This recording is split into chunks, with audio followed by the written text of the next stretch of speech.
घरी आला रोट्याच्या गरज खायचं अख्या ना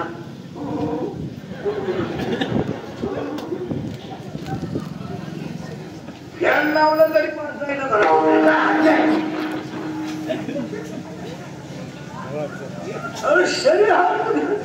शरीरावर अन्याय कशाचा हो याला पाहिजे तेवढी झोप द्या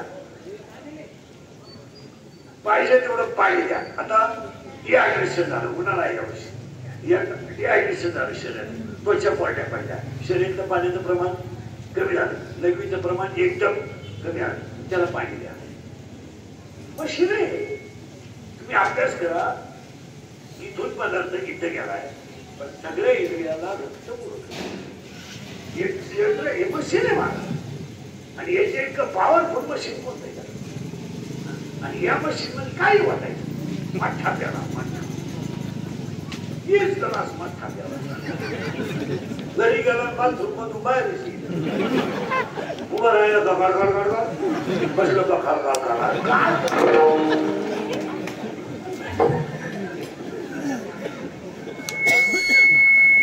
तीन वेळा बायको चहा घेऊन गेली आग लावल्याचा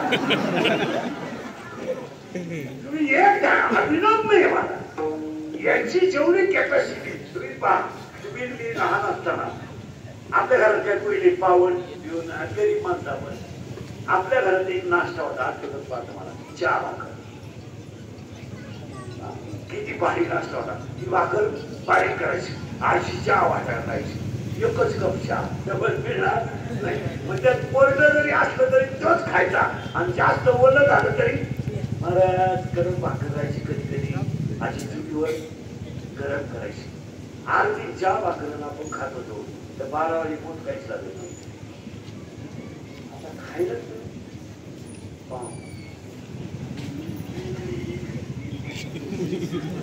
पाणी 20 रुपयाला 6 रुपयाला त्याच्यानंतर आमचा वारकरी सोडला टोपली सगळं आहे काही प्यायचं आता त्या रस्त्यांना बाटल्या मिळतात मला काय लोक बाटल्या मिळतात मला अरे जरा विचार करा त्या पिशव्या कधीच्या त्या रश्या कधी बनवल्या त्या बाटल्याची एक्सपायरी पाहता शरीर आहे मला हे गेलं जगाचं करायचं काय करत हे एवढं वैभव आहे आपल्या जीवनात आणि आपण गेलो करायचं काय याला सापा कधीच्या बाटल्या उन्हाळ्यात त्याच्या 8 महिने ती बाटली कुणी काढली सुद्धा नव्हती फेब्रुवारी काढली त्याच्यात मिनरल काय घटक काय एक्सपायरी काय त्याचे डोसेस काय शिकलोय आपण गाव तिथं शाळा आहे मूर्ख जातो कशाला जीवन खराब करून घ्यायचा अर्थ युक्त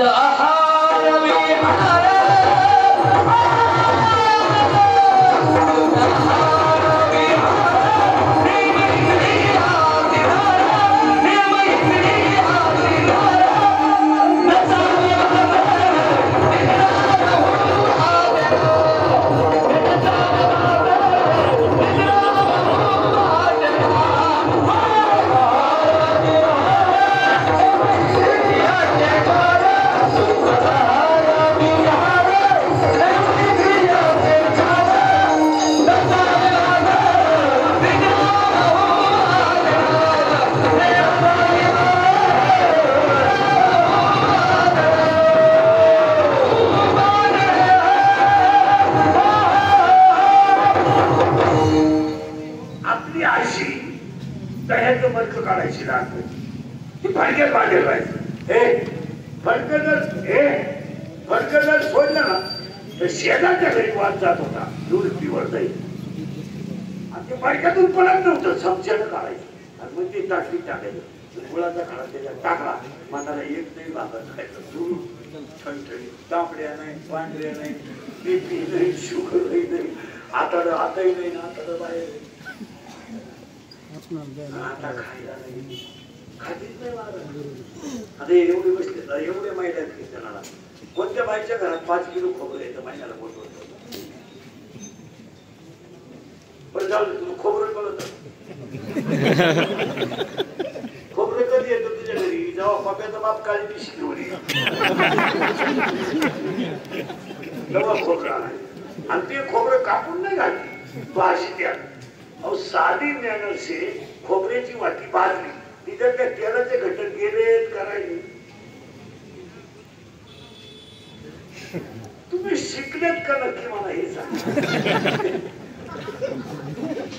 खोबऱ्याची वाटी भाजली, नेहमी त्यातला तेलाचा अंश सगळा निघून गेला आणि राग म्हणून तर असा काळा झाला.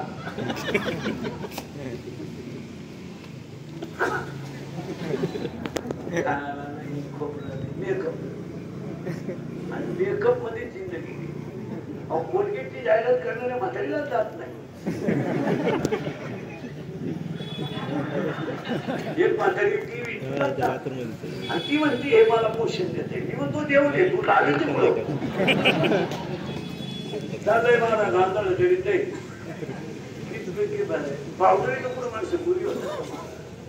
असा पागलपणा करायचं. पावडरी त्वचेला लावायच्या किंवा एक विनोद समजला का, पावडरीने जर माणसं बुरी होत असतील तर 18व्या अध्यायातली 102 नंबरची ओळी खोटी ठरली असते. 18व्या मध्ये 102 नंबरची ओळी, काळे गोरे पण पिटवले नाही. आवडीची भाषा आहे. ठीक आहे, पारावचे गप्पा आहे. आपलं काही लावीत असायचं, काही चांगल्या त्वचेची खराबी. इतकं स्मार्ट चेहरा होता. नाव पावडर, नाव पावडर, नाव पावडर, नाव पावडर, एवढ्या पुढे आहे.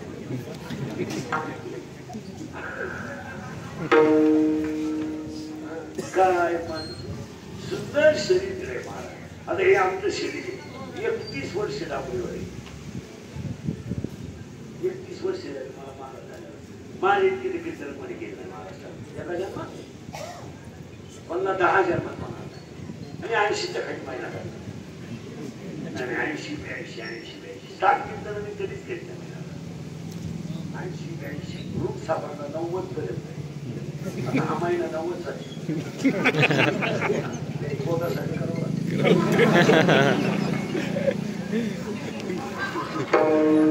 ते जाऊ द्या महाराज. पण आमची कीर्तनांचा थोडा लोकांना राग येतोय. पण ती काळाची गरज आहे. आपण छत्रपतीच्या रक्ताची माणसं आहे. आवाज नाही. आपल्याला छत्रपतीला शिकवलंय. बुद्धाची पॉलिश करून जगायचं, बुद्ध चाटून जगायचं नाही. आपल्याला छत्रपतीने शिकवलंय सगळं विकायचं, पण सगळं विकायचं, पण स्वाभिमान विकायचा नाही. आणि माझ्या आयुष्यात माझी 31 वर्ष लोकांच्या शिव्या खाण्यात गेली. थोड्याकरता कशाला बंद करायचं म्हणून आता महाराष्ट्राला मला वाढावं. माझ्या आयुष्यात माझे 2च गुन्हे आहेत. मी फक्त खरं बोलतो आणि मला कोणाची लाभ करायची नव्हती. म्हणून आपण मागं राहिलो. सगळ्या महाराजांपेक्षा मी मागं राहिलो.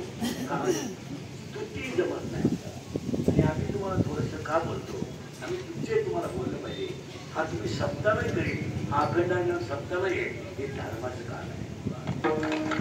आणि तुम्हाला पाया पण सांगतो, आज आपल्याला माणसंच वाचवायची नाही, आज आपल्याला धर्म वाचवायचा आहे. आज संकट माणसावर नाहीये, आज संकट धर्मावर आहे. मला तुमचं काय मत आहे? आज तुम्ही एकत्र राहिले नाही. हे पक्ष, नेता, साहेब या गोष्टी नंतर पहिला विकास, दुसरा धर्म. मंदिर बांधायचंय, नो पॉलिटिक्स. शाळा बांधायची, नो पॉलिटिक्स. तुम्ही मी एकत्र बसलं पाहिजे. तुमचं काय मत? माझ्या मतभेद असतील, तुझ्या त्याच्या बुद्धीचा भाग. पण चांगलं करायला मतभेद नको आहे. उद्या धर्मावर संकट आलं, तुमचं माझं मतभेद एक पाहिजे. आज तुम्ही मी जर आपल्या चांगल्या मुलीत बसलो तर 10 वर्षात आपलं शिल्लक राहत. तुम्हाला काय बसेल? आणि सुरुवात झाली.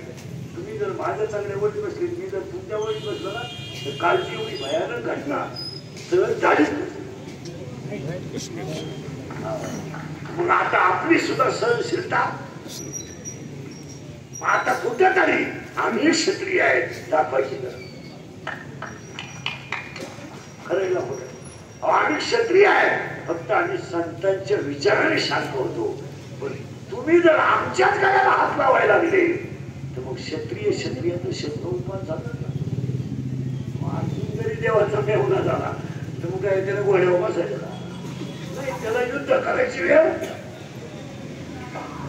आणि अजून एक बातमी सांगतो, तर पोरांना पोरांना सांगू लई राग येईल तुम्हाला, लई राग येईल पोरांना.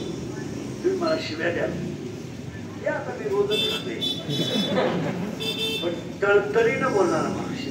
महाराज एक खर्च होता, तुम्ही मला महाराज म्हणावा, माझी तारीख घ्यावा, हा माझा विषय नाही. मी फक्त आपली माणसं चांगली व्हावी म्हणूनच आणि काही बांधायला बांधायचं पैसे माझ्या काकाने फक्त एक वाक्य सांगतो पोरांनो, दंगलींमध्ये वर्षांमध्ये त्यांना आंदोलनात पडू नका. मला शिव्या द्या पण पडू नका. तुम्हाला माहित नाही पोरांनो, पोरं भावनेच्या आलेले निर्णय घेतात. तुम्हाला माहित नाही लोकांच्या पेनात कॅमेरे आहेत. उद्या जर तुम्ही टपरी जवळ दिसले, मोबाईल मध्ये काय, उद्या जर तुम्ही टपरी जवळ दिसले, महाराज माहिती नाही तुम्हाला 10 वर्ष शिक्षा आहे आणि त्याला जामीन नाहीये. आज तुम्ही जर गरीबाचं पोरग 10 वर्ष आत गेलं, जिंदगी संपत नाही. आणि उद्या जर आईबापाला एकुलते एक असलं, ते जर आत गेलं तर आई बापच संपले ना. तुम्ही येडे होऊ नका. मुलगा मला आहे, मुलगा तुम्हाला आहे, मुलगी मला आहे, मुलगी तुम्हाला आहे. आणि त्याच्या पुढचं ऐकलं डोकं पण भेटतो सर. आज जगातलं कोणतंही काम पोलीस व्हेरिफिकेशन दाखल्याशिवाय होत नाही. तुम्ही अभ्यास करा. सगळे जेलमध्ये गेलेले गरीबांचे आतापर्यंत मोठ्याच्या कधी आज गेलं नाही, गेलंही नाही, जाणारही नाही. तुमचा वापर ही मंडळी सीझन पूर्ण करणार. यूज अँड थ्रू संपला विषय. पोरांनो, हे तळतळीनं का सांगायचं माहिती तुम्हाला? आता 2 महिन्यापासून असा कडक नियम झाला आहे, जर टपरी पिटून तुम्ही आत गेले तर टपरीची भरपाई तुम्ही करायची. गंमत पडत एवढ्यात टपरी पेटवतो, पेटवली तर नाही, फक्त तिथं उभा होता तरी तू आत. आणि टपरीत काहीच नव्हतं, 3 मिनिटाची मंडळ होती, त्याला 3 लाख रुपये लागले. खरे का कुठे मला. आणि पोरांनो, हे मी तुम्हाला कळकळीनं का सांगतो?